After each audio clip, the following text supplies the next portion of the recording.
el 7 de diciembre de 1944. Apenas 4 días después de que un piloto de caza japonés embistiera intencionalmente a un bombardero americano en pleno cielo sobre Tokio, un camión llegó hasta las puertas del Instituto Técnico de Investigación Aeronáutica del Ejército, en Tachikawa, cargando lo que quedaba de aquella aeronave. Los hombres que esperaban su llegada no eran soldados, eran ingenieros, metalúrgicos, especialistas en electricidad, técnicos de instrumentación, lo mejor que tenía la industria aeronáutica japonesa en ese momento. Su tarea era sencilla: desmontar los restos pieza por pieza, examinar cada componente y redactar un informe detallado con todo lo que encontraran. Ya habían hecho esto antes. En 1942, ingenieros japoneses habían examinado bombarderos B-17, Fortaleza Volante capturados, ejemplares intactos, trasladados hasta aeródromos japoneses por sus propios pilotos de pruebas. El B-17 los había impresionado profundamente, pero el B-17 era, al fin y al cabo, una máquina que ellos entendían perfectamente. Era más grande que cualquier cosa que Japón hubiera construido, más pesado, más resistente, pero pertenecía al mismo mundo tecnológico, a los mismos principios de ingeniería, a la misma generación de tecnología que la suya propia. Lo que llegó a Tachikawa aquella mañana de diciembre no pertenecía a ese mismo mundo. Los restos estaban completamente destrozados. El fuselaje se había partido al impactar contra el suelo. Las alas habían quedado arrancadas, los motores enterrados en el barro. Pero los ingenieros no estaban mirando la forma general del avión. Estaban mirando de qué estaba hecho y cómo había sido fabricado. Aquí está el detalle que realmente importa, y quiero que lo tengan bien presente, porque toda esta historia termina volviendo a él una y otra vez. Lo primero que sacaron de entre los restos fue una sección de revestimiento de aluminio de aviación estándar, o al menos eso es lo que debería haber sido. Pero cuando lo midieron con precisión, el grosor no correspondía a ningún número métrico redondo. Era una medida en pulgadas, exactamente un 16avo de pulgada, y la aleación no era ninguna que ellos lograran reconocer. Antes de continuar, si disfrutan de este tipo de videos, dejar su me gusta y suscribirse al canal Historias del Frente Mundial. Ayuda muchísimo a que estas historias lleguen a las personas que realmente las valoran. Sigamos con el relato completo. Aquel simple panel de aluminio fue apenas la primera frase de un mensaje mucho más largo. Porque los hombres de Tachikawa estaban a punto de descubrir que casi nada dentro de aquella aeronave podía ser reproducido por la industria japonesa. Ni el metal, ni el cableado, ni el vidrio, y, sobre todo, ni los 5 dispositivos idénticos atornillados detrás de las torretas de artillería. Dispositivos que contenían una tecnología que Japón jamás había visto instalada en ningún avión, de ningún país, en ninguna guerra anterior. El bombardero era un B-29 Super Fortress. Para cuando los ingenieros terminaron su examen, la palabra a la que seguían volviendo una y otra vez no era impresionante, tampoco era avanzado. Según los interrogatorios realizados después de la guerra, la reacción que se extendió por toda la industria aeronáutica japonesa fue algo mucho más cercano a la pura incredulidad. La incredulidad silenciosa y profesional de hombres que entendían perfectamente lo que estaban viendo, y entendían con la misma claridad lo que eso realmente significaba. Pero para entender por qué un simple trozo de aluminio y una caja metálica de 23 kilos lograron quebrar algo por dentro en los mejores ingenieros de Japón, primero hay que entender qué creía Japón sobre sí mismo en 1944. Porque la historia de lo que encontraron dentro de aquellos restos no es en el fondo una historia sobre un avión. Es la historia del momento exacto en que los ingenieros de una nación miraron dentro de una máquina y vieron el futuro, y comprendieron con total claridad que ellos no formaban parte de él. En el otoño de 1944, Japón estaba perdiendo la guerra. Los hombres en Tokio lo sabían perfectamente. Pero perder y estar completamente acabado no son, todavía, exactamente lo mismo. Japón había perdido Saipán en julio. Había perdido la batalla del mar de Filipinas. Los americanos estaban más cerca que nunca antes, pero Japón todavía controlaba sus islas centrales. Todavía tenía fábricas produciendo aviones. Todavía contaba con 6 millones de hombres bajo las armas. El único plan que quedaba consistía en hacer que el costo de una invasión resultara tan catastrófico que Estados Unidos aceptara negociar la paz. Y ese plan dependía de una única suposición fundamental: que la brecha tecnológica entre Japón y Estados Unidos seguía siendo manejable, que la ingeniería japonesa, el ingenio japonés, la fuerza de voluntad japonesa, podían compensar la producción americana, que el enemigo simplemente construía más cantidad, pero que Japón construía lo suficientemente bien. Los restos que descansaban en los hangares de Tachikawa estaban a punto de destruir por completo esa suposición, no con una sola revelación aislada, sino con una cascada entera de ellas, cada una peor que la anterior, cada una más profunda, cada una más silenciosa. Y la primera de todas comenzó con una pregunta tan sencilla que, en principio, ni siquiera debería haber importado demasiado. La pregunta era sobre un remache. Cuando los ingenieros de Tachikawa sacaron los paneles de aluminio de entre los restos del B-29, esperaban encontrar remaches similares a los suyos. Funcionales, adecuados, con un espaciado ligeramente irregular, porque cada panel de fuselaje japonés se ajustaba a mano, por un artesano que calculaba la distancia a ojo y perforaba exactamente donde su propia experiencia le indicaba que debía hacerlo. Los aviones japoneses eran construidos por hombres que habían dedicado años enteros a aprender su oficio con las manos. Cada fuselaje era, en cierto modo, ligeramente único. Así funcionaba el sistema, y funcionaba razonablemente bien. Los remaches del panel del B-29 no eran así en absoluto. Eran completamente idénticos, cada uno de ellos. El espaciado entre uno y otro no variaba ni un solo milímetro. El avellanado, es decir, la profundidad exacta a la que la cabeza de cada remache quedaba perfectamente al ras con el revestimiento, era uniforme hasta un grado que los propios ingenieros de Tachikawa podían medir con precisión, pero que no lograban explicar a través de ningún trabajo manual conocido. Aquellos remaches no habían sido colocados por un artesano tomando decisiones caso por caso. Habían sido colocados por un proceso, un sistema tan preciso que la mano humana ya había dejado de ser el factor limitante. Esa distinción importa mucho más de lo que parece a simple vista. Conviene recordarla, porque en 1944, el enorme complejo de Mitsubishi en Nagoya empleaba a 43,000 trabajadores. Era la instalación aeronáutica más grande de todo Japón.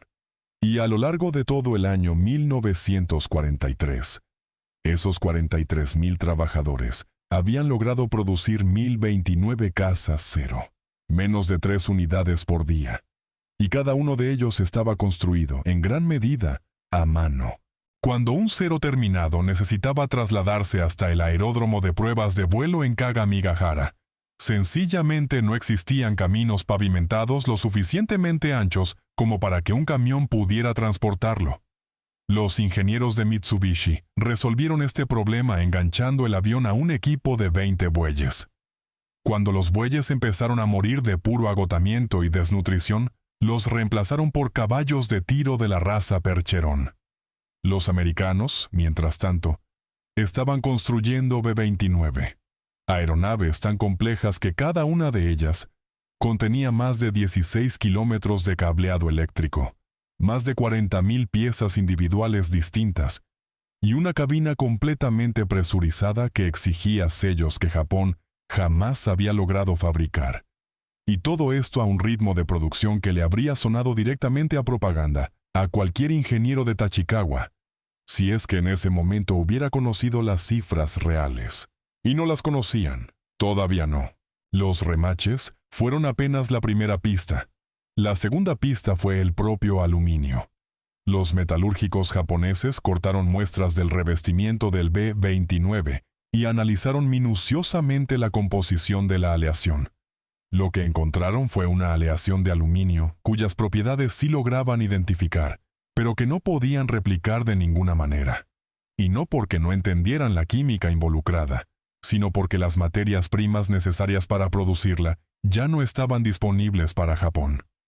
Los envíos de bauxita provenientes de Malasia y de las Indias Orientales neerlandesas habían sido cortados por completo por los submarinos americanos. Hacia finales de 1944, la producción de aluminio de Japón se estaba desmoronando. Para el verano siguiente, caería hasta apenas el 9% de su nivel máximo previo.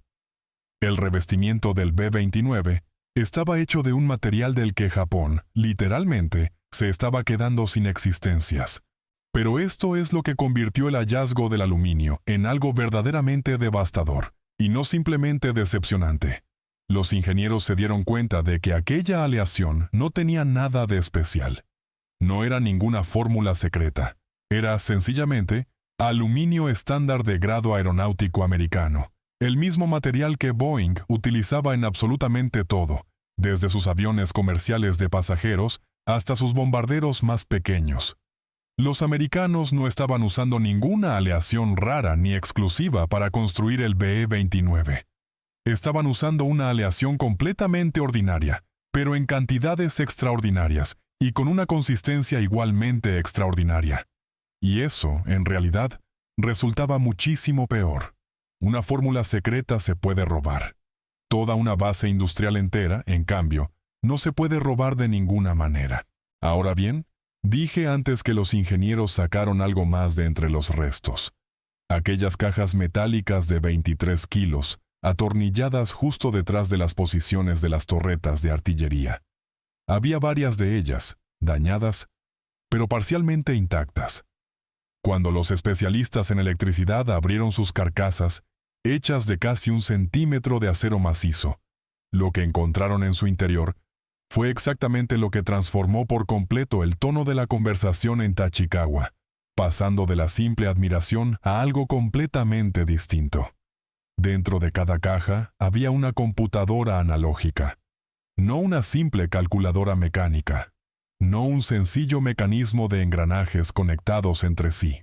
Era un dispositivo electromecánico de cálculo, construido por General Electric, que contenía cientos de relés, resistencias y componentes bobinados con una precisión extrema, diseñados para cumplir una sola función: apuntar automáticamente las ametralladoras contra los cazas atacantes, corrigiendo en tiempo real y de manera continua factores como la velocidad del aire, la altitud, la temperatura, la humedad, la fuerza de gravedad y la velocidad relativa del propio objetivo enemigo.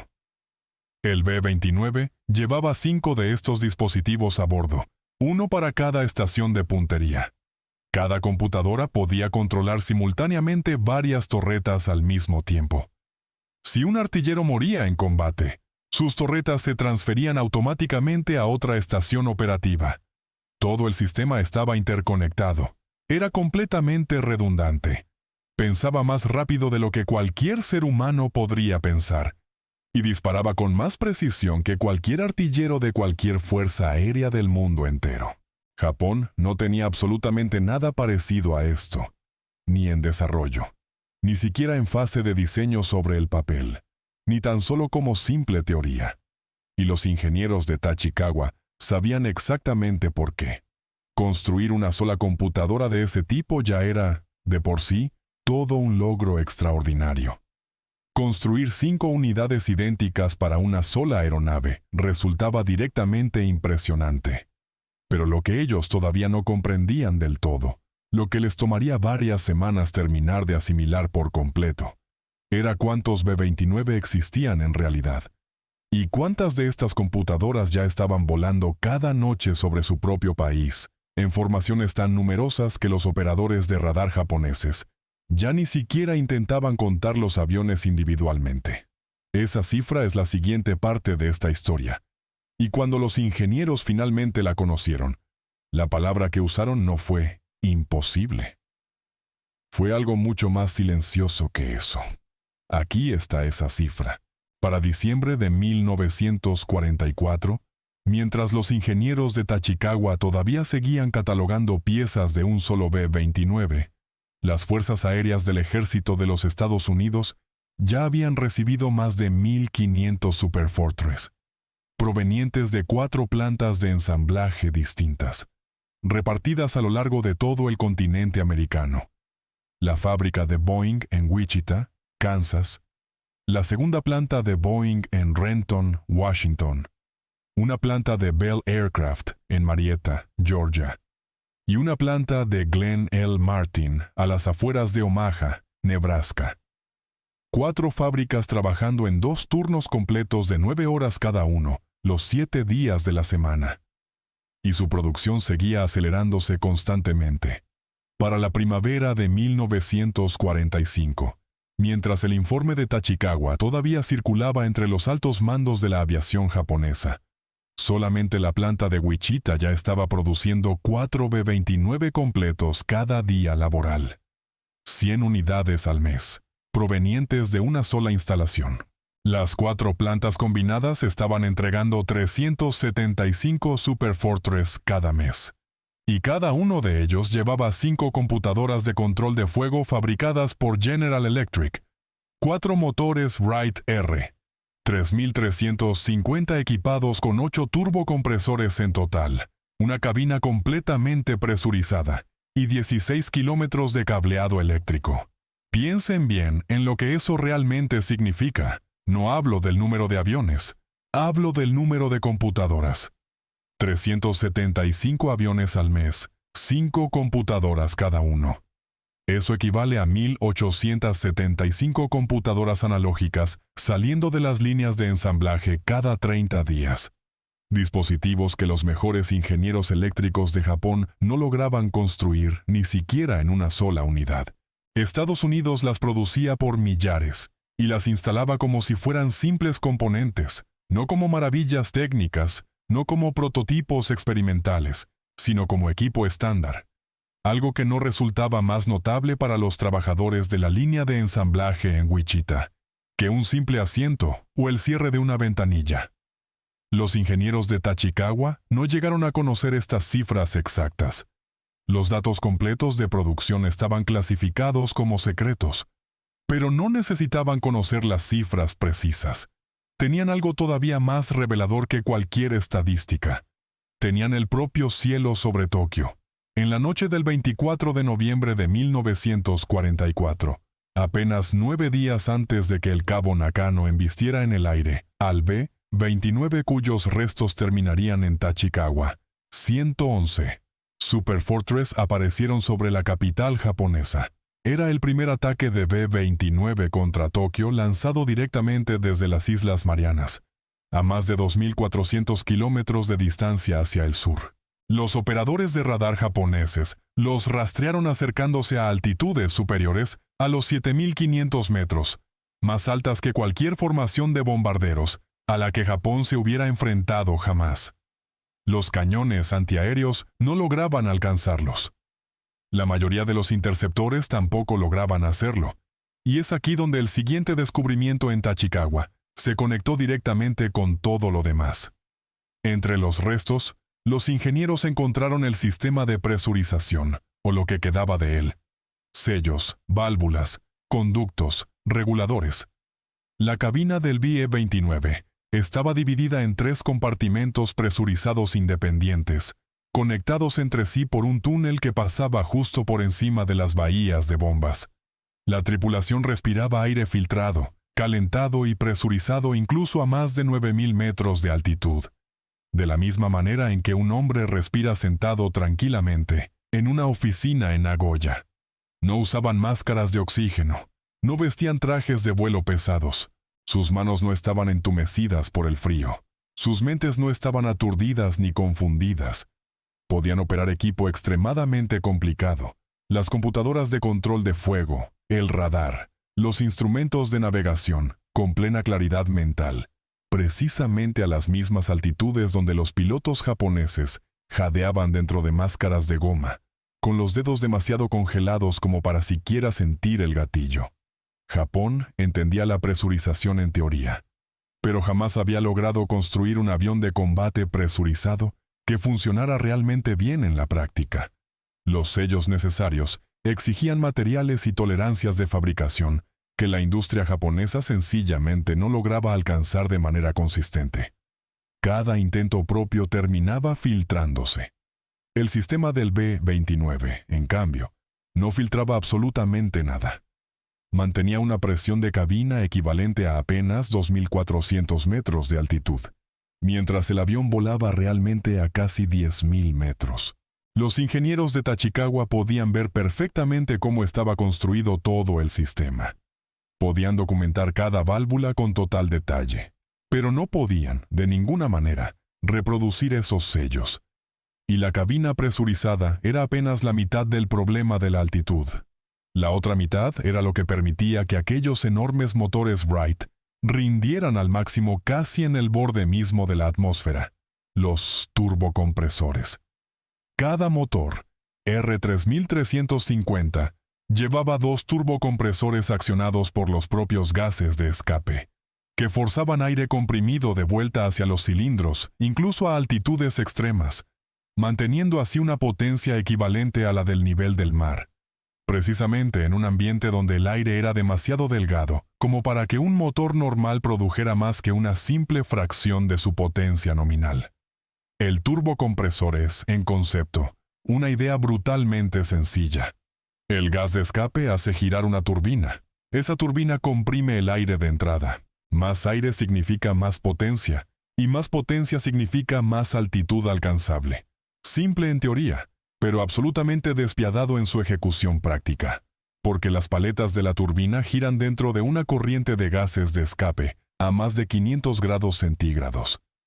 Y las aleaciones necesarias para sobrevivir a ese ambiente extremo durante cientos de horas de funcionamiento requieren níquel, cromo y cobalto. Metales de los que Japón llevaba escaseando desde 1942, y de los que para entonces prácticamente ya no disponía en absoluto. Japón llevaba intentando construir turbocompresores confiables para aviones desde 1937.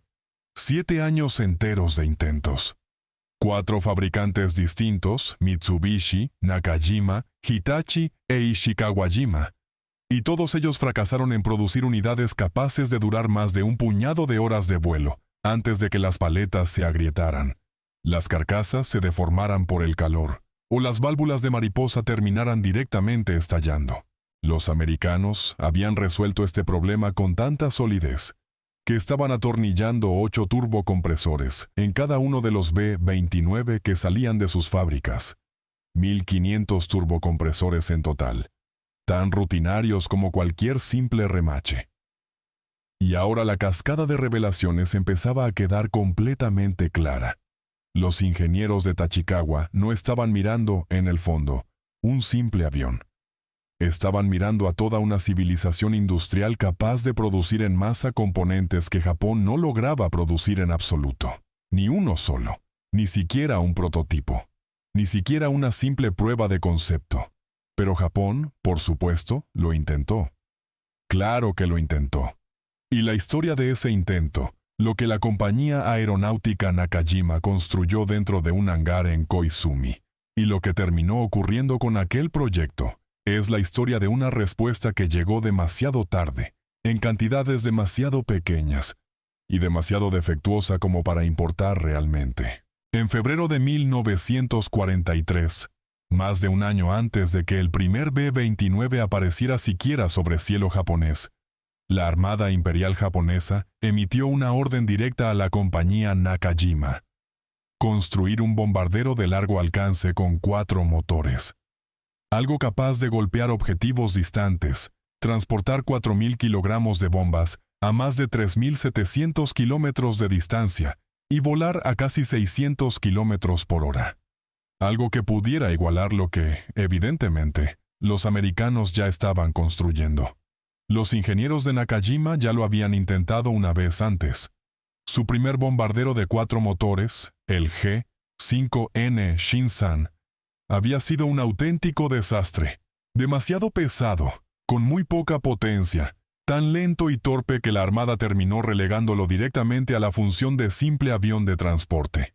El diseño del Shinzan se había basado en parte en un avión de pasajeros Douglas DC-4E, que Japón había comprado directamente a los Estados Unidos antes de la guerra por $950,000, trasladado por barco hasta Tokio y desmontado discretamente para su estudio detallado. Los resultados habían sido, en el fondo, humillantes. Así que cuando la Armada volvió a insistir en 1943, pidiéndoles que lo intentaran de nuevo, los diseñadores de Nakajima decidieron empezar completamente desde cero. Estudiaron el único bombardero americano que habían examinado a fondo hasta entonces, el B-17 capturado. Tomaron prestada su lógica estructural. Diseñaron un fuselaje mucho más limpio aerodinámicamente, con ala de posición media y secciones de flujo laminar, además de un tren de aterrizaje triciclo. Lo equiparon con 4 motores radiales Nakajima Homare, cada uno capaz de producir 2,000 caballos de fuerza, cifras que resultaban competitivas, al menos sobre el papel, frente a los propios motores Wright R3350 del B-29. Y le añadieron algo que sabían perfectamente que necesitaban si querían que aquel avión pudiera operar alguna vez a las altitudes donde vivía el B-29. Turbocompresores Hitachi tipo 92. Lo llamaron G8N Rensan, que significa cordillera de montañas. El nombre era, sin duda, aspiracional. El avión, en cambio, era completamente real. Nakajima terminó de construir el primer prototipo en octubre de 1944 y voló por primera vez el día 23 de ese mismo mes. 18 meses desde la orden inicial hasta el primer vuelo. Eso, en realidad, es rápido. Es, sin ninguna duda, un logro genuino de ingeniería bajo condiciones de guerra extremadamente difíciles. Y cuando el G8N finalmente despegó, funcionó razonablemente bien. Su velocidad, su techo operativo y su alcance se ubicaban todos en algún punto intermedio entre el B-17 y el B-29. Evaluadores americanos que probaron un Rensan capturado después de la guerra anotaron que sus características de vuelo eran, en general, respetables. El fuselaje era estructuralmente sólido. Pero recuerden los turbocompresores. Las unidades Hitachi 92 montadas en los motores del Rensan eran, sin ninguna duda, los mejores turbocompresores que Japón había logrado producir jamás. Funcionaban bien durante un tiempo, y después, las paletas se agrietaban, los sellos fallaban, las carcasas de las turbinas se deformaban bajo un calor que las aleaciones japonesas disponibles sencillamente no lograban soportar de manera sostenida. Los propios ingenieros de Nakajima documentaron lo que llamaron problemas menores con los turbocompresores, usando el lenguaje cuidadoso de hombres que sabían perfectamente que unos problemas menores en un turbocompresor no son, en absoluto, un problema menor. Un turbocompresor que falla a más de 9,000 metros de altitud no le causa una simple molestia a la tripulación. Directamente mata al motor.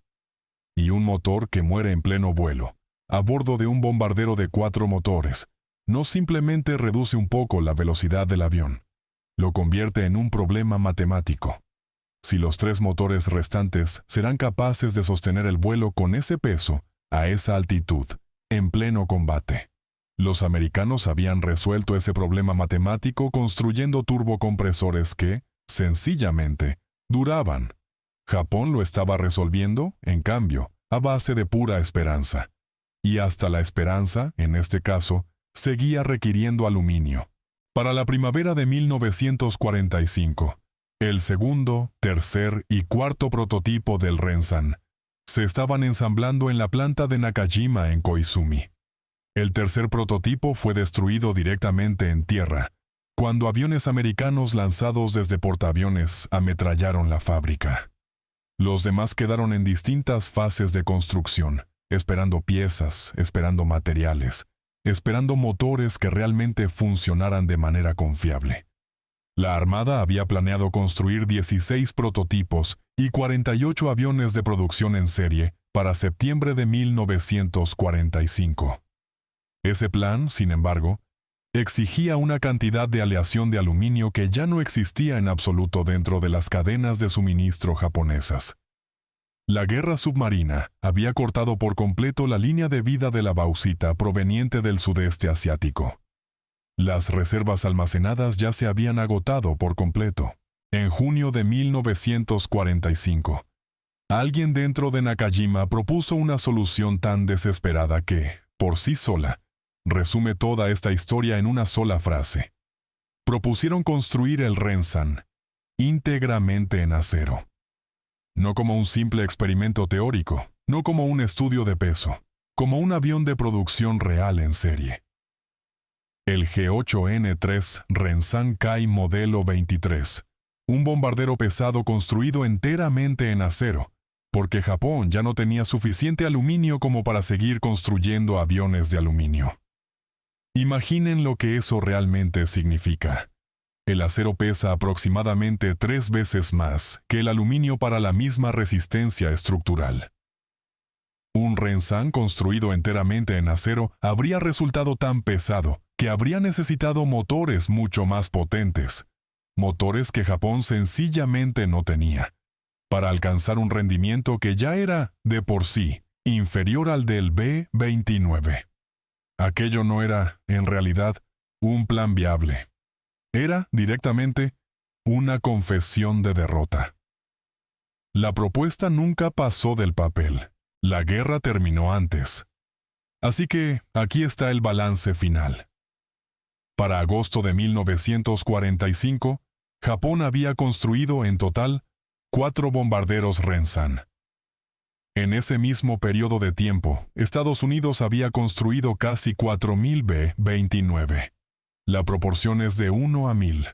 Y esos 4 aviones japoneses ni siquiera podían volar de manera confiable a las altitudes para las que sus propios turbocompresores habían sido diseñados, mientras que cada avión americano llevaba 8 turbocompresores que sí funcionaban correctamente, 5 computadoras que apuntaban las armas de manera completamente automática, una cabina presurizada y combustible suficiente para volar casi 5.000 kilómetros de ida y vuelta. Pero el Rensan, en realidad, no fue el verdadero fracaso. El Rensan fue apenas un síntoma. El verdadero fracaso fue algo que los ingenieros de Tachikawa entendieron incluso antes que la propia Armada, antes que el propio ejército, antes de que nadie dentro del cuartel general imperial estuviera dispuesto a decirlo en voz alta. El verdadero fracaso no fue que Japón no pudiera construir un B-29. Fue que Japón no podía construir aquello que había hecho posible construir al propio B-29, la cosa que estaba detrás del avión, algo que ningún resto material podía revelar por completo. ¿Qué era exactamente esa cosa? Eso es precisamente lo que los ingenieros intentaron explicar en sus informes. Y la respuesta, en el fondo, no tenía absolutamente nada que ver con los aviones en sí mismos. Lo que estaba detrás del avión era el sistema que lo había producido, no una fábrica, un sistema completo. Y la diferencia entre esas dos palabras es exactamente la diferencia entre lo que Japón entendía perfectamente y lo que Japón, sencillamente, no lograba replicar. Japón tenía fábricas. El complejo de Mitsubishi en Nagoya ocupaba hectáreas enteras. Nakajima operaba varias plantas distintas repartidas por toda la llanura de Kanto. Kawasaki, Aichi, Tachikawa. Japón contaba con fabricantes de aviones con decenas de miles de trabajadores y décadas enteras de experiencia acumulada. El problema no era, en absoluto, que a Japón le faltaran lugares donde construir aviones. El problema era la manera en que esos lugares funcionaban internamente. En Japón, un trabajador especializado fabricaba una pieza, la limaba, la medía, la ajustaba con sus propias manos. Si no encajaba bien, la volvía a limar. La pieza encajaba porque el hombre que la había fabricado era realmente bueno en su oficio. Si ese hombre enfermaba, o era reclutado, o moría durante un bombardeo, el siguiente trabajador limaba la pieza de una manera ligeramente distinta. La siguiente pieza encajaba también de una manera ligeramente distinta. La calidad final dependía siempre de manos individuales, de ojos individuales, de años individuales de experiencia acumulada. El sistema, en esencia, era el propio artesano. Quitar al artesano equivalía a quebrar todo el sistema. En la planta de Boeing en Wichita, el sistema era exactamente lo contrario.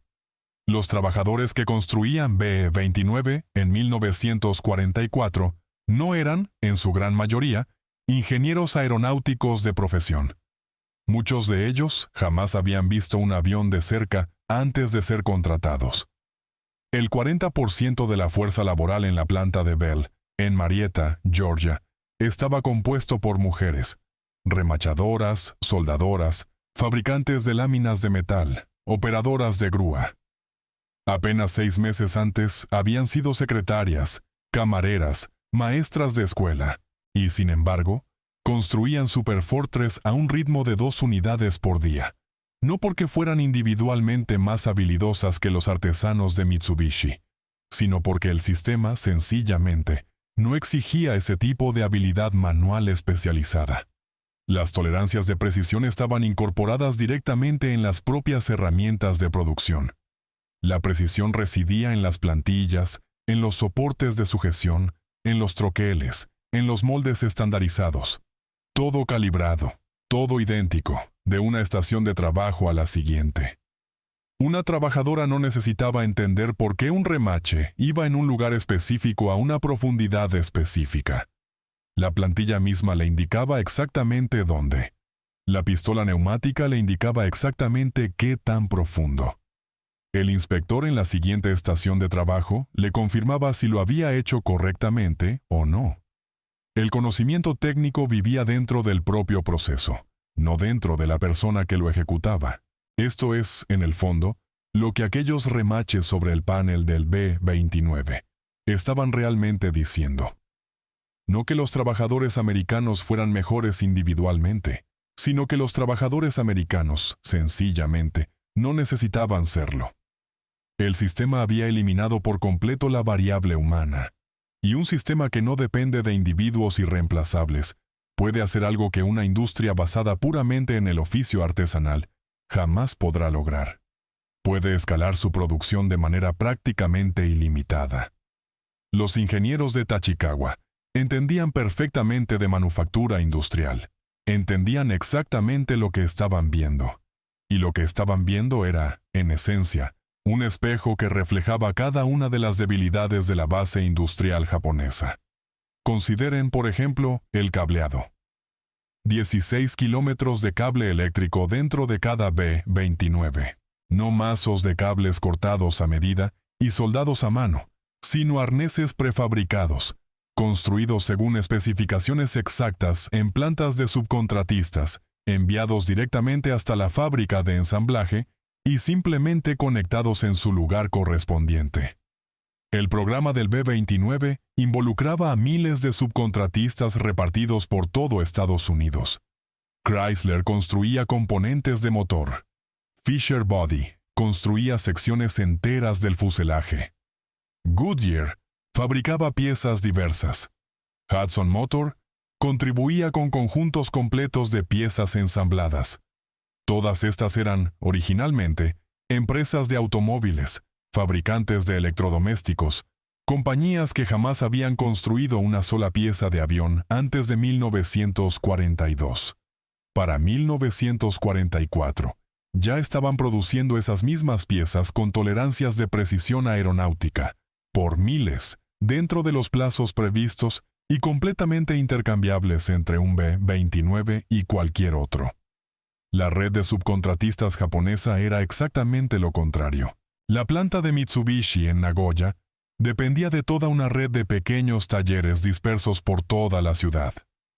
Operaciones familiares, de apenas 3 o 4 hombres con herramientas manuales, produciendo piezas que, con mucha frecuencia, necesitaban ser reajustadas nuevamente en la planta principal antes de poder instalarse correctamente. Cuando la campaña de bombardeo incendiario contra el B-29 comenzó en marzo de 1945, no fueron las plantas principales las primeras en colapsar. Fueron precisamente esos subcontratistas, esos pequeños talleres, esas redes enteras de pequeños edificios de madera dispersos entre los barrios residenciales, los que ardieron primero. Y cuando ardieron, el suministro completo de piezas simplemente se detuvo. Y las plantas principales, todavía en pie, todavía con su personal completo, ya no tenían absolutamente nada que ensamblar. Los americanos habían diseñado, sin siquiera saberlo con total claridad en ese momento, una campaña de bombardeo que atacaba exactamente la vulnerabilidad específica que hacía tan frágil a toda la producción aeronáutica japonesa. No las fábricas en sí mismas, el sistema completo detrás de ellas. Pero aquí hay una capa todavía más profunda, la que finalmente hizo enmudecer por completo a los ingenieros de Tachikawa. El sistema de producción del BE-29 no había sido construido específicamente para el BE-29. Era una capacidad industrial de propósito general. La misma filosofía de herramientas, las mismas redes de subcontratistas, los mismos métodos de capacitación de la mano de obra que producían Superfortress. También producían cazas Mustang, cazas Hellcat, cazas Corsair, bombarderos Liberator, tanques Sherman, camiones, jeeps, radios, piezas de artillería y barcos, miles y miles de barcos. El sistema no era, en absoluto, una simple respuesta al desafío específico del B-29. El B-29 era, en realidad, apenas un producto más de todo ese sistema. Y ese sistema podía construir prácticamente cualquier cosa, absolutamente cualquier cosa, mucho más rápido de lo que Japón lograba construir su único equivalente disponible. En 1944, las fábricas americanas produjeron más aviones que los que Japón construyó durante toda la guerra completa. Esa frase suena como una exageración. No lo es en absoluto. Estados Unidos produjo apenas un poco menos de 100.000 aviones militares solamente durante 1944. Japón produjo, en total, aproximadamente 28.000 aviones a lo largo de los 6 años completos de conflicto, desde 1939 hasta 1945. Estados Unidos construyó más en 12 meses de lo que Japón construyó en 72 meses enteros. Los ingenieros de Tachikawa no tenían acceso directo a estas cifras exactas, pero, en realidad, no las necesitaban. Tenían los propios restos del avión frente a ellos, y en esos restos, cada remache, cada cable, cada sello, cada computadora, contaba exactamente la misma historia. Una historia que no hablaba simplemente de un avión mejor que el suyo. Hablaba de toda una civilización que había aprendido a convertir materias primas en máquinas de precisión extrema, a una escala que Japón, sencillamente, no podía igualar, no podía siquiera aproximarse a igualar, y no podía sobrevivir enfrentando. Y sin embargo, todavía quedaba una cosa más dentro de aquellos restos, un componente que aún no habían terminado de examinar por completo. Algo que revelaba no solo la profundidad real de esa brecha tecnológica, sino también su dirección exacta, hacia dónde se dirigía Estados Unidos y cuán atrás había quedado ya Japón, incluso antes de que el primer B-29 despegara siquiera del suelo. Ese componente era la propia computadora de control de fuego. No lo que hacía, eso ya lo entendían perfectamente los ingenieros, sino cómo estaba construida. Cuando los especialistas eléctricos de Tachikawa forzaron la abertura de la carcasa de acero y comenzaron a desmontar la computadora analógica de General Electric, no estaban mirando engranajes, estaban mirando relés, pequeños interruptores mecánicos accionados eléctricamente, que se abrían y se cerraban en secuencias determinadas por las señales de entrada provenientes de la mira de las armas. Cientos de ellos, cableados en configuraciones extremadamente precisas, cada uno realizando una sola operación lógica individual. Juntos, calculaban soluciones balísticas completas más rápido de lo que cualquier artillero humano podría siquiera pensar. La computadora no aproximaba resultados. Resolvía ecuaciones diferenciales reales en tiempo real, a plena altitud, en medio de turbulencia, mientras el propio avión se sacudía violentamente por sus propios motores y por la onda expansiva de los estallidos de fuego antiaéreo cercano. Pero esto fue lo que realmente detuvo en seco a los ingenieros. Los relés eran completamente idénticos entre sí, no similares, idénticos, fabricados en masa con tolerancias tan extremadamente finas que cualquier relé de cualquier caja podía intercambiarse perfectamente con cualquier otro relé de cualquier otra caja, en cualquier otro B-29 distinto, y la computadora entera seguiría funcionando exactamente de la misma manera. No eran instrumentos de laboratorio bobinados a mano con extremo cuidado. Eran, sencillamente, componentes de fábrica, estampados, ensamblados, probados y enviados de la misma manera en que se envía munición ordinaria. General Electric había fabricado casi 4.000 sistemas completos de control de fuego para el final de la guerra. 20.000 computadoras individuales, cientos de miles de relés, cada uno de ellos perfectamente intercambiable con cualquier otro. Japón, en 1944, todavía construía sus propios instrumentos de aviación en gran medida a mano. Una mira de artillería era ensamblada por un técnico que ajustaba cada unidad de manera completamente individual. Si esa unidad se averiaba en el campo de combate, sencillamente no se podía reemplazar de inmediato por otra unidad sacada de un simple cajón. Tenía que ser reparada por un especialista debidamente entrenado, con herramientas adecuadas, en condiciones que el combate real casi nunca ofrecía. El sistema americano asumía, desde el diseño mismo, que las cosas eventualmente se romperían. Estaba diseñado precisamente para que, cuando eso ocurriera, un simple mecánico de apenas 20 años, con un manual básico en mano, pudiera extraer la unidad averiada, atornillar una unidad nueva en su lugar, y tener el avión completamente listo para el combate en cuestión de pocas horas. El sistema japonés, en cambio, asumía que las cosas simplemente funcionarían. Y cuando no funcionaban, el avión, sencillamente, se quedaba en tierra sin poder volar. Y es exactamente aquí donde aquella computadora de control de fuego dejó de ser simplemente un arma más y se convirtió, en la práctica, en una auténtica profecía. Los ingenieros de Tachikawa eran, ante todo, hombres de aviación. Entendían perfectamente de motores, de fuselajes, de hélices, de armamento. Pero el dispositivo que tenían frente a ellos no era, en ningún sentido tradicional, un simple componente aeronáutico más. Era, literalmente, un cerebro electrónico. Tomaba información directamente del mundo físico real, la velocidad del viento, el ángulo exacto del objetivo, la temperatura del aire, y traducía toda esa información en acción mecánica precisa, sin ninguna intervención humana directa. El artillero simplemente apuntaba en dirección general. La computadora calculaba la puntería exacta.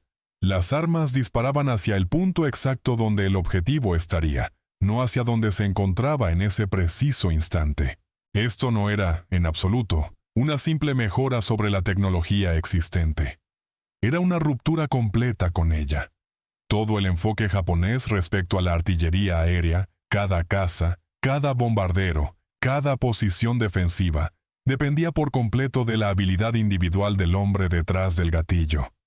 Entrénalo lo suficiente, dale suficientes horas de vuelo acumuladas, y se convertirá en un artillero letal. Los americanos, en cambio, habían sacado por completo al hombre de esa ecuación. Habían construido una máquina capaz de convertir a un artillero completamente promedio en un experto consumado, y a un experto en algo que, sencillamente, ya no fallaba nunca. Piensen en lo que esto significaba realmente para los pilotos japoneses, a quienes se les ordenaba interceptar formaciones enteras de B-29. Para el invierno de 1944, la fuerza interceptora de Japón ya estaba gravemente debilitada. La escasez de combustible había recortado tan drásticamente las horas de entrenamiento, que los pilotos nuevos llegaban a sus unidades con menos de 100 horas totales de vuelo acumuladas, una fracción mínima de lo que sus predecesores habían tenido apenas en 1941. Los pilotos experimentados ya estaban muertos o completamente exhaustos. Los aviones disponibles para interceptar a los B-29 eran una mezcla improvisada de distintos modelos. Cazas pesados K y 45, cazas monoplaza K y 61, un puñado de los más recientes Ki 84, e incluso algunos aviones de reconocimiento modificados con cañones de tiro ascendente, atornillados directamente al fuselaje. La mayoría de ellos apenas lograban alcanzar las altitudes a las que normalmente volaban los B-29. Y los pocos que sí lograban alcanzarlas llegaban jadeando al límite absoluto de su techo de servicio. Lentos, apenas maniobrables, con sus pilotos mareados por el frío extremo y la falta de oxígeno. Y esperándolos, estaba todo un sistema defensivo capaz de rastrearlos desde el momento mismo en que entraban dentro del alcance, capaz de calcular su trayectoria exacta y capaz de concentrar el fuego de varias torretas a la vez sobre un único avión enemigo, con una precisión que ninguna tripulación humana podría jamás llegar a igualar. El informe oficial de posguerra atribuyó a los artilleros de los B-29 914 victorias aéreas confirmadas, frente a apenas 72 pérdidas propias de B-29 en combate directo, una proporción de derribos cercana a 13-1. Esa proporción no fue, en absoluto, el resultado de una puntería individual superior. Fue el resultado directo de 5 cajas de 23 kilos, cada una pensando mucho más rápido que los propios hombres que intentaban atacarlas. La respuesta de las Fuerzas Armadas japonesas ante este problema revela por sí sola lo enorme que se había vuelto ya aquella brecha tecnológica. Incapaces de igualar la altitud del B-29, incapaces de penetrar su fuego defensivo mediante ataques convencionales normales, los comandantes japoneses terminaron recurriendo a la única táctica que ninguna computadora podía calcular de antemano: el choque directo, el embestimiento deliberado. El cabo Matsumi Nakano, el mismo piloto cuyo derribo había terminado entregando aquellos restos a Tachikawa, en realidad no había derribado su B-29 con armas de fuego.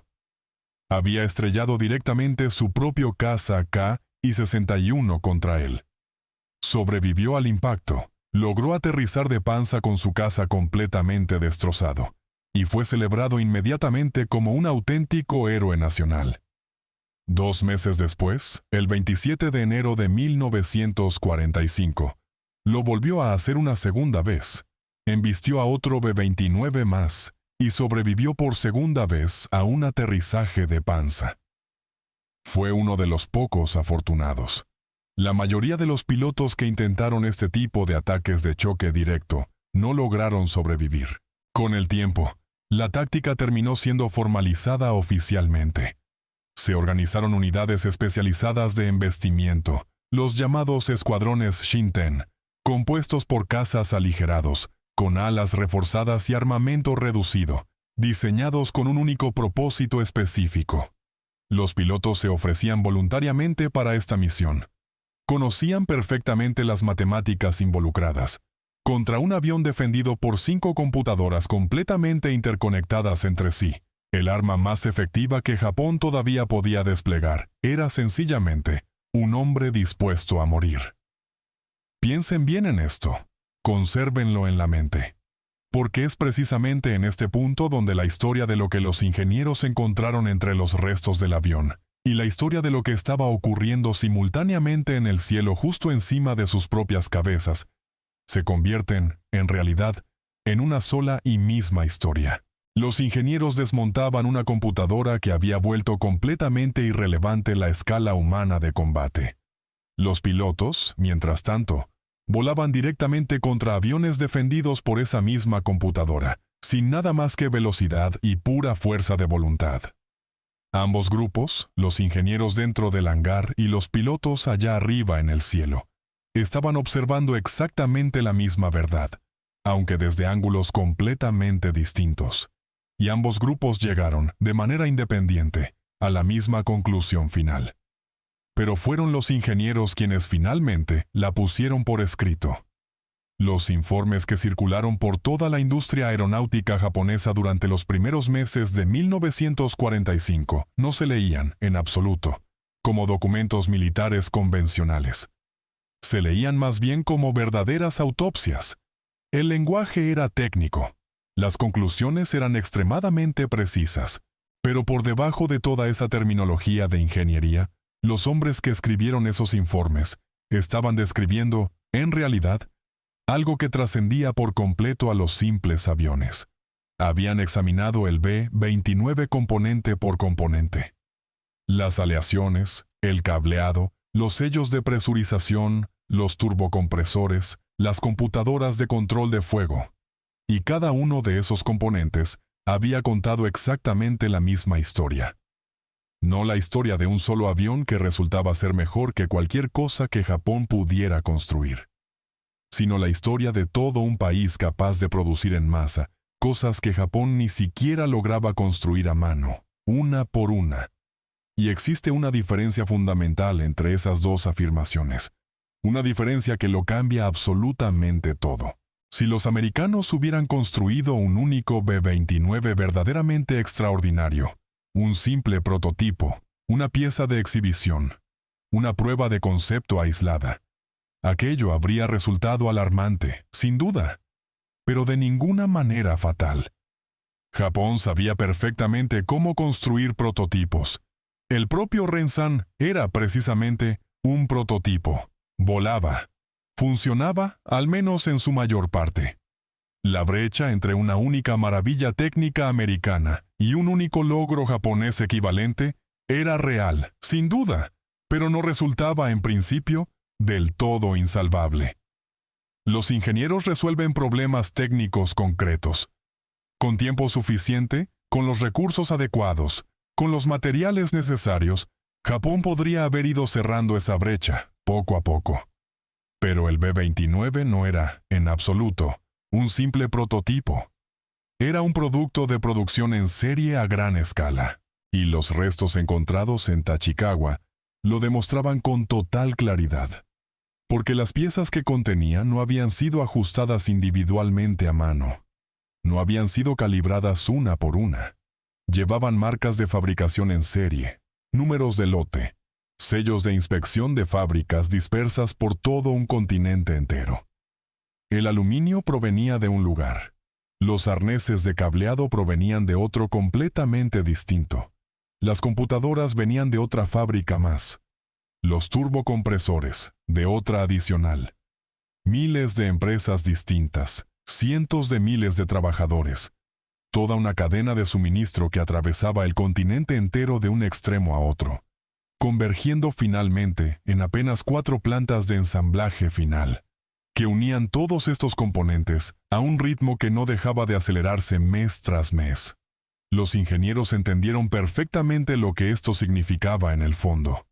Japón no podía cerrar esa brecha, porque en realidad esa brecha nunca había sido puramente tecnológica.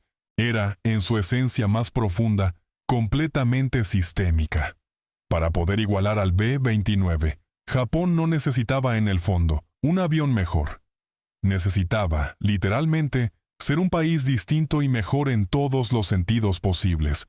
Mejor metalurgia, mejor electrónica, mejores máquinas herramienta, mejores materias primas, mejores carreteras, mejores trenes, mejores subcontratistas, mejor educación, absolutamente todo mejor, y todo eso, además, de manera simultánea e inmediata. Y necesitaba todo esto precisamente mientras sus ciudades ardían sin parar. Sus rutas marítimas de suministro quedaban completamente cortadas. Sus reservas de petróleo se agotaban por completo, y su producción de aluminio caía en picada hacia prácticamente cero. El informe de Tachikawa no fue, ni mucho menos, el único documento que llegó a esta misma conclusión devastadora. A lo largo de toda la primavera de 1945, a medida que los ataques con B-29 escalaban desde apenas docenas hasta cientos de aviones por cada misión individual, tanto los líderes militares como los civiles japoneses fueron llegando, cada uno por su propio camino distinto, exactamente a la misma comprensión final. En la noche del 9 de marzo de 1945, 334 B-29 sobrevolaron Tokio a altitudes tan bajas, entre 1500 y menos de 3000 metros, que las propias computadoras de control de fuego resultaban prácticamente innecesarias. El general Curtis LeMay había ordenado retirar la mayor parte del armamento defensivo de los bombarderos.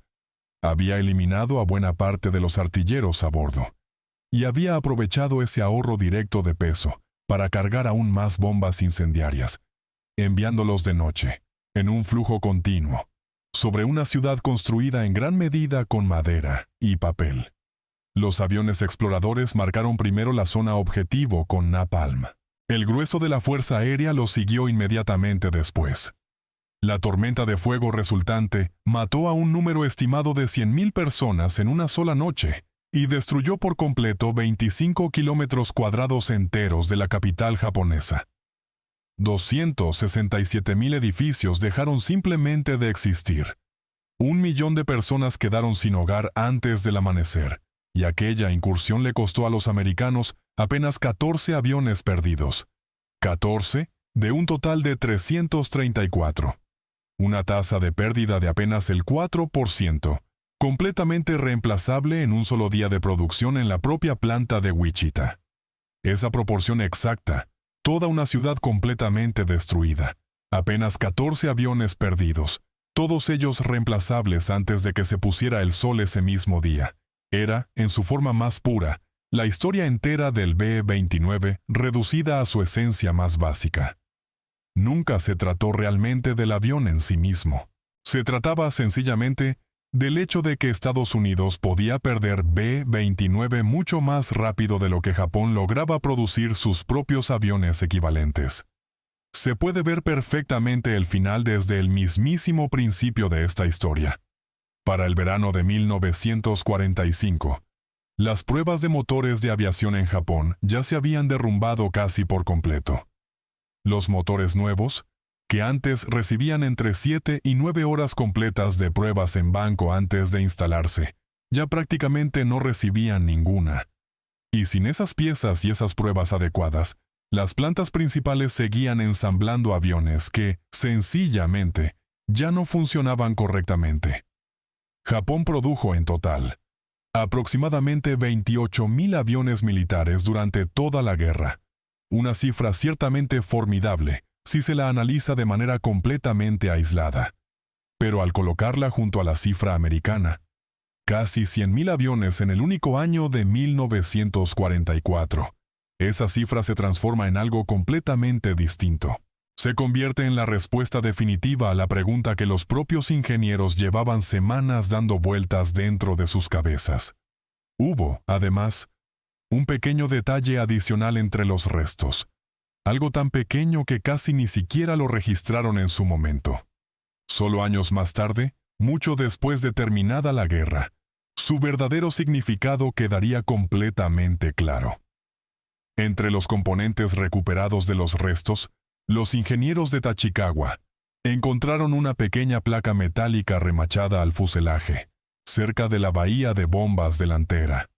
Llevaba grabada una serie de números y letras, una placa de datos estándar, número de serie, lote de producción, código del fabricante, fecha exacta de fabricación, las marcas estándar que lleva cualquier avión militar de cualquier fuerza aérea del mundo entero.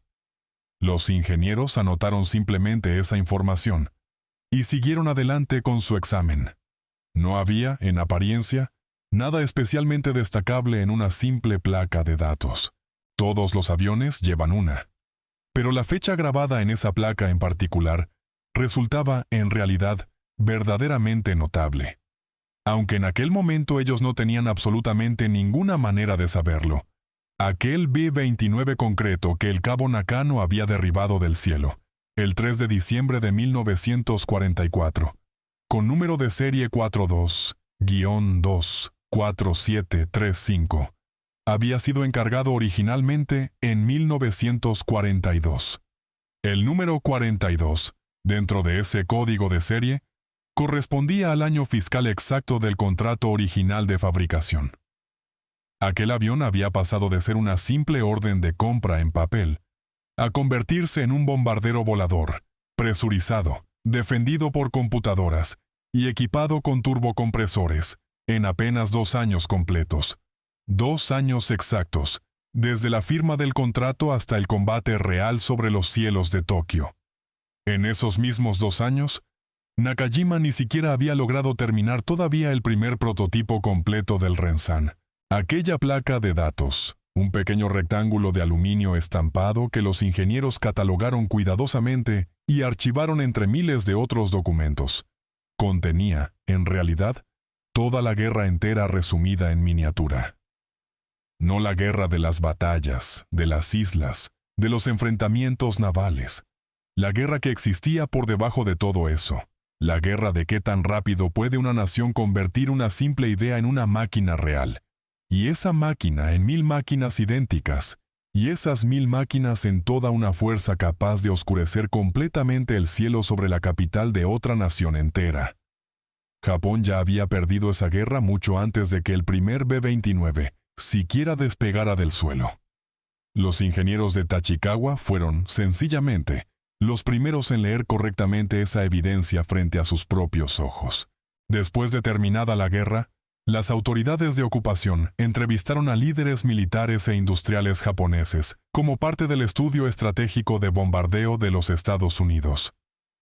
Aquellos interrogatorios cubrieron absolutamente todos los aspectos del conflicto: estrategia militar, producción industrial, moral de la población y la propia decisión final de rendirse.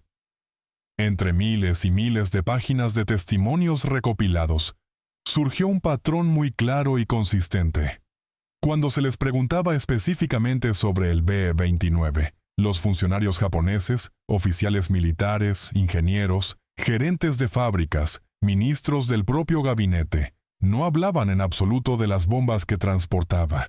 No hablaban de las tormentas de fuego que provocaba. Hablaban, en cambio, de lo que aquel avión realmente representaba. Lo describían como el factor individual más importante de todos para convencerlos de que la guerra, sencillamente, ya no podía ganarse de ninguna manera. No la bomba atómica, no la declaración de guerra soviética, no la pérdida de Okinawa. El B-29, porque el B-29, en el fondo, no era simplemente un arma más, era una prueba irrefutable. Prueba de que el enemigo podía alcanzarte en cualquier parte. Prueba de que ese enemigo no podía ser detenido. Prueba de que ese enemigo podía reemplazar sus propias pérdidas mucho más rápido de lo que tú lograbas infligírselas. Y prueba de que, detrás de cada avión que lograbas derribar, había otros 10 esperando, construidos por personas que jamás antes habían construido un solo avión en toda su vida, en fábricas que apenas un año antes fabricaban simples automóviles, usando un sistema tan poderoso que ni siquiera necesitaba realmente expertos para funcionar.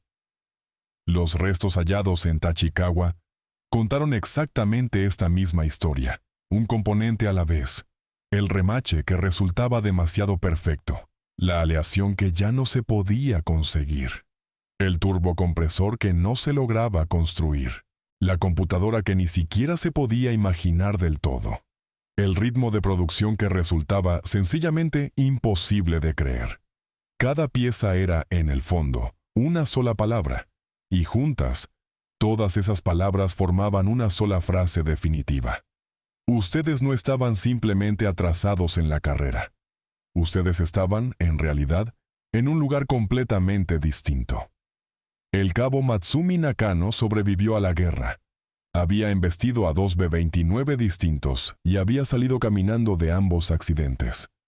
Los restos de su primer derribo terminaron en Tachikawa, donde enseñaron a los mejores ingenieros de Japón que la guerra, en realidad, ya estaba completamente perdida. Una réplica construida a partir de esos mismos restos se exhibió en el Parque Hibiya, donde multitudes enteras se reunían a contemplar al monstruo que quemaba sus ciudades cada noche. El avión se presentó públicamente como un trofeo de guerra. Los ingenieros, en cambio, sabían perfectamente que en realidad era un veredicto final. El Instituto Técnico de Investigación Aeronáutica del Ejército, en Tachikawa, fue tomado por las fuerzas de ocupación americanas en septiembre de 1945. Los informes fueron confiscados. Los ingenieros regresaron a sus hogares, a ciudades reducidas a cenizas, a familias que habían sobrevivido o que no lo habían logrado, a toda una industria que, sencillamente, ya no existía más. Japón tuvo prohibido construir aviones durante 7 años enteros. Cuando finalmente se levantó esa prohibición en 1952, algunos de aquellos mismos ingenieros regresaron a la industria aeronáutica y se llevaron consigo el recuerdo imborrable de una caja metálica de 23 kilos que apuntaba armas mediante pura matemática pura. El recuerdo de una aleación de aluminio que podían medir perfectamente pero que jamás lograban fabricar.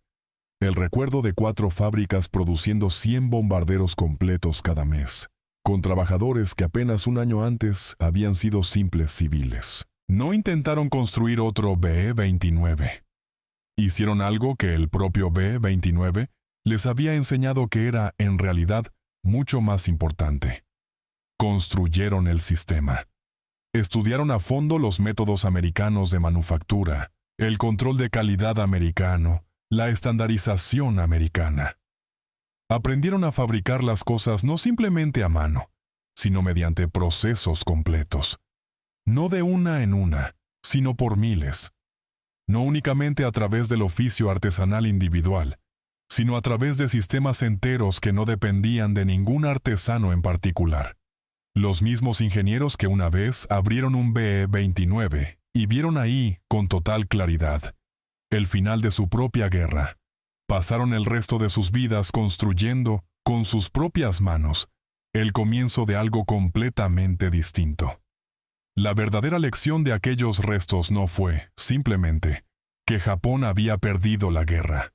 La lección real fue entender exactamente por qué la había perdido.